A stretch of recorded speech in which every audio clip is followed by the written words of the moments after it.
प्रदेश में आपका स्वागत है, जहाँ हर दिन नींद से जागते ही नागरिक अखबारों में हादसों को ढूंढता है। एक ही खबर को बार-बार पढ़ता है। अखबारों में ओह माय गॉड, हत्या, हेराफेरी, चालाकी और चापलूसी की खबरों से अपना सिर धुलता है। आज सुख मिलेगा कि नहीं, वो हर दिन छपने वाली राशि भविष्य में ढूंढता है। जहाँ उद्योग प्रिय प्रजा बातों में व्यस्त है, पूरा देश सास बहू की कहानियों में मस्त है। सुख की तलाश है, सुख की तलाश है। इसीलिए हर आदमी काले बालों को भी तरह तरह से रखता है और काले को गोरा करने का मलहम धड़ल्ले से बिकता है। आइए, वहाँ जहाँ सुख की तलाश में पूरा देश बाजार है और आदमी वस्तुओं के लिए बनता बिकता है, ऐसे उत्तम प्रदेश में आपका स्वागत है, स्वागत है, स्वागत है।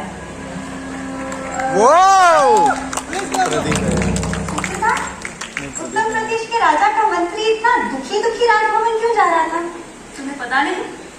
उत्तर प्रदेश का राजा बीमार है और उसके बीमारी के आगे सब लाचार है। क्या किसी के पास मेरी बीमारी का इलाज नहीं है? महाराज, अब तो उत्तर प्रदेश में गली गली में विदेशी दूध बिकता है।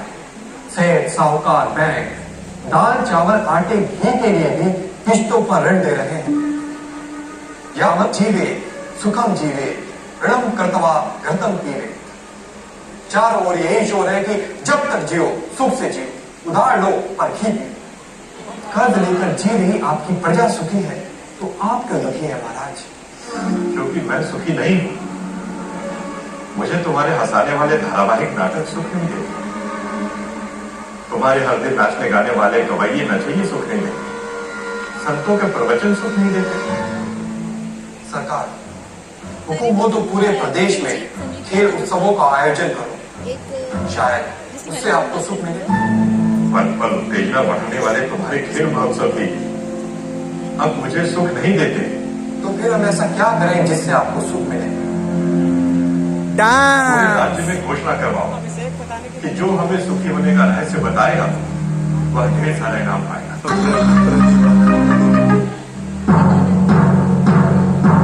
सुनो सुनो सुनो, उत्तम नगर के सभी निवासियों सुनो।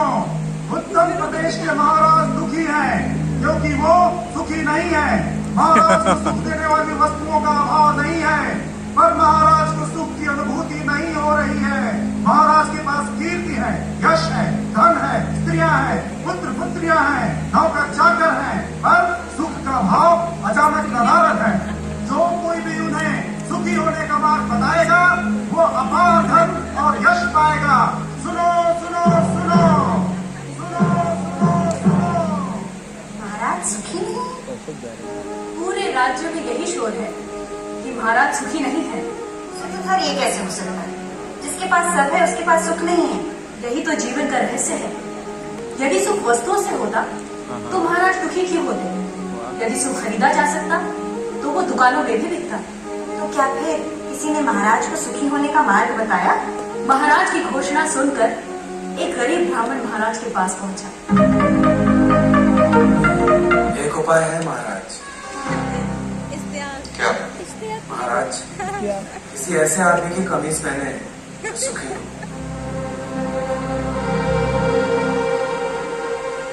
क्या हमारे मंत्री सुखी नहीं है?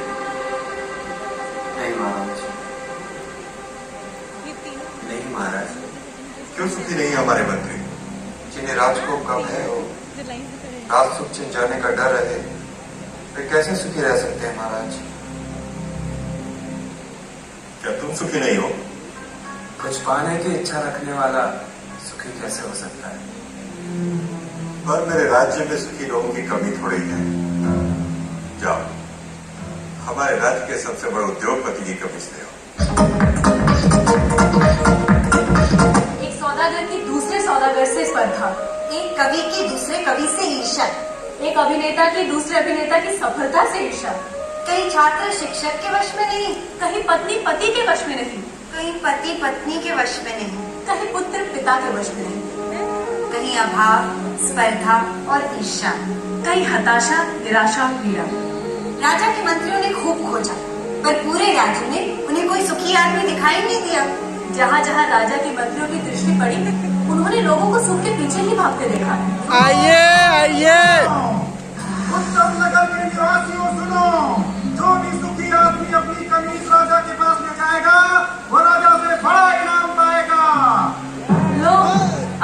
घोषणा भी होने लगी। और सुखी होने का दावा गलत होने पर कड़ा दंड पाएगा। सुधा, राजा को कोई सुखी आदमी मिला? नहीं। एक सुखी आदमी को कहीं सिपाही कहीं मंत्री ढूंढ रहे थे। एक दिन सुखी आदमी को ढूंढते राजा के सिपाही एक गांव पहुंच गए। धूप और प्यास से उनका बुरा हाल था।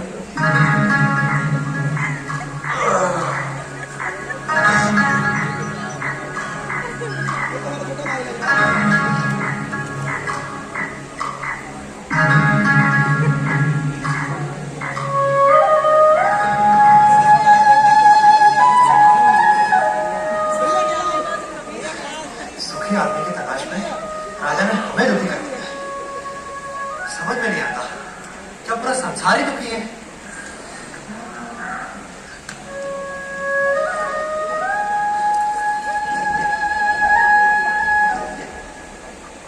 कैसा भाई? सुखी हो?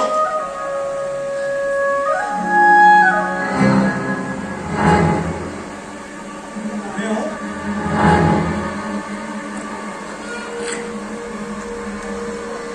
क्या कहा तुमने?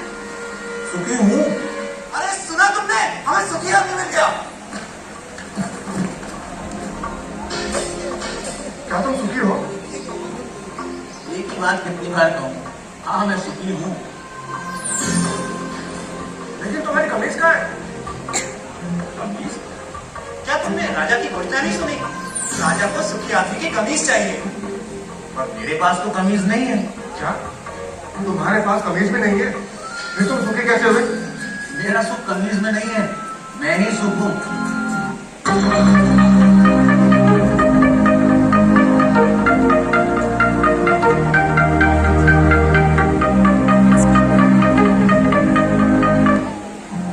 अन्नदाता, वह कह रहा था कि उसका सुख कमीज में नहीं है। वह ही सुख है, वह सुखी है, लेकिन उसके पास कमीज नहीं है। बलभद्र, उसे मेरे पास ले आओ।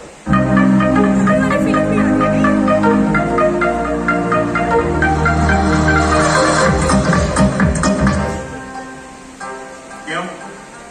क्या राजा को मेरी और मेरी बैलगाड़ी की सेवा चाहिए? पर उसके पास तो हाथी, घोड़े, रथ। भूरा, राजा को तुम्हारी बैलगाड़ी या तुम्हारी सेवा नहीं चाहिए। राजा तो तुमसे मिलना चाहते हैं। पर मैं राजा से मिलकर क्या करूंगा? शायद वे तुम्हें पुरस्कार देना चाहते हो। पर मैं राजा से पुरस्कार लेकर क्या करूंगा? शायद पुरस्कार के धन से तुम और सुख पा सको, कमीज खरीद सको। दादा, मैं कमीज के बिना भी सुखी हूँ। पर मैंने सुना है कि धन से वस्तुएं मिलती हैं। क्या धन से सुख मिलता है? और जो सुख से भरा हुआ है उसमें और सुख कहां से समाएगा?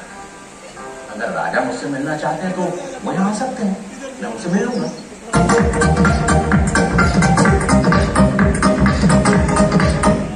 और गाड़ीवान से मिलने राजा अपने मंत्री हजूरियों दासों के साथ गाड़ीवान घुरा के गांव पहुंचा।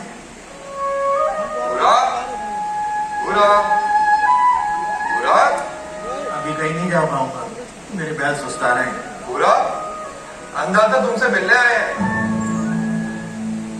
बुरा, कहिए।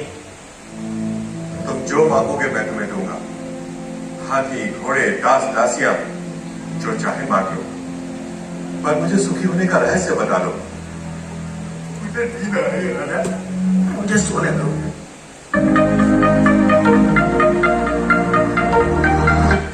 राजा हैरान था। दूसरी बार राजा फिर बड़े दलबल के साथ आया। बुरा, बुरा, हाथी, घोड़े, दास, दासियां जितनी चाहे मांग लो। पर मुझे सुखी होने का रहस्य तो बता दो। राजा, हाथी, घोड़े, दास, दासियों के बिना भी मैं सुखी हूँ। फिर कभी आना। तुम्हें क्या चाहिए बुरा? मांग कर तो देखो। मुझे सुखी होने का रहस्य तो बता दो।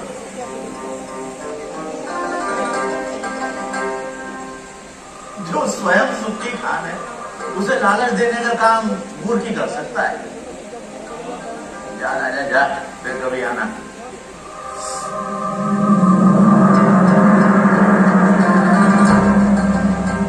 और राजा चला गया। उसे समझ नहीं आया कि अचानक राजा एक दिन अकेले गाड़ीवान के सामने आ खड़ा हुआ।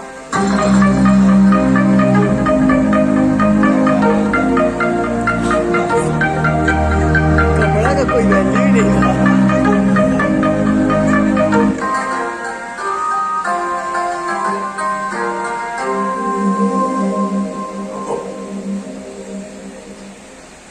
तू फिर आ गया।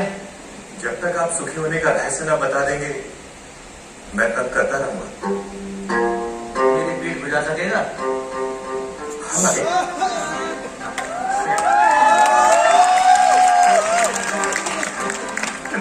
रहने दे। ठीक से बैठ जा, बैठ ठीक से। पहले ही अपने दिखावे का बोझ छोड़कर आता तो मेरी पीठ खुजलाने से बच जाता। पूछ, क्या जानना चाहता है? यह कैसा रहस्य है कि जिसके पास सैकड़ों कमीजें हैं वह सुखी नहीं है, और जिसके पास कोई कमीज नहीं वह सुखी है? राजे, सुख का कारण कमीज नहीं, आत्मा है। जो यह जान लेता है कि सुख का कारण भीतर है, उसे सुखी होने के लिए बाहरी वस्तुओं की जरूरत नहीं पड़ती। और मन तो हमेशा सुख के लिए बाहरी वस्तुओं के पीछे भागता रहता है। इसलिए राजे, जो अपने आनंद स्वरूप आत्मा को जान लेता है वह वस्तुओं के पीछे भागना बंद कर देता है। मैं समझा नहीं। राजे, आनंद आत्मा का स्वरूप है। आत्मा अनंत है, इसलिए आनंद भी अनंत है। आत्मा के स्वरूप के कारण व्यक्ति स्वयं से हर क्षण प्रेम करता है। क्या कभी सोचा है कि व्यक्ति बूढ़ा हो जाता है, बीमार हो जाता है, इंद्रियां साथ छोड़ रही होती है, मौत द्वार खटखटा रही होती है, फिर भी आदमी जीना चाहता है? क्यों? क्योंकि हर व्यक्ति स्वयं से हर क्षण हर समय प्रेम करता है। यदि दुख स्वयं का स्वरूप होता तो क्या मनुष्य कभी स्वयं से इतना प्रेम करता? कभी तुमने सोचा है कि कभी कभी आत्महत्या का विचार क्यों आता है? नहीं मालिक। क्या है आत्महत्या का विचार? क्यों भावना के वश में आदमी मन, बुद्धि और शरीर आदि को खत्म कर देना चाहता है? क्योंकि आत्महत्या का विचार भी आत्म प्रेम को ही व्यक्त करता है। जब व्यक्ति दुख और दुख देने वाली स्थितियों से छुटकारा नहीं देखता, तब वह अज्ञानता में आत्महत्या को ही दुखों से छुटकारा पाने का रास्ता समझता है। इतना है मनुष्य का स्वयं के प्रति प्रेम कि वह अपने अस्तित्व को भी समाप्त कर देना चाहता है। सुख भीतर है तो मनुष्य बाहर संसार के पीछे भागता क्यों है? क्योंकि वह स्वयं से प्रेम करता है। मनुष्य जिसकी भी अभिलाषा करता है, चाहे वह धन हो या व्यय हो, पत्नी, पति या पुत्र हो, वे सिर्फ उपकरण हैं जिनकी अभिलाषा मनुष्य स्वयं के सुख के लिए करता है। मनुष्य अपनी प्रियतम वस्तु या संबंधी को भी छोड़ देता है यदि वह वस्तु या वे संबंध दुख का कारण हो जाए। इसलिए मनुष्य सबसे अधिक स्वयं से प्रेम करता है। कोई भी व्यक्ति, चाहे वह संसार को पाने या संसार को छोड़ने की राह पर ही क्यों न चल रहा हो, वह स्वयं के लिए ही है। स्वयं के लिए इतना प्रेम कि या तो सारा संसार या संसार नहीं। स्वयं के प्रति इतना प्रेम ही आत्मा के सुख स्वरूप का प्रमाण है। वाह! यदि ऐसा नहीं होता तो मनुष्य दुखों से प्रेम करता। क्योंकि अज्ञान का वश हम अपने आनंद स्वरूप को नहीं जानते, इसलिए इस आशा में संसार और वस्तुओं के पीछे भागते रहते हैं कि वह हमें छोटे छोटे सुख देंगे।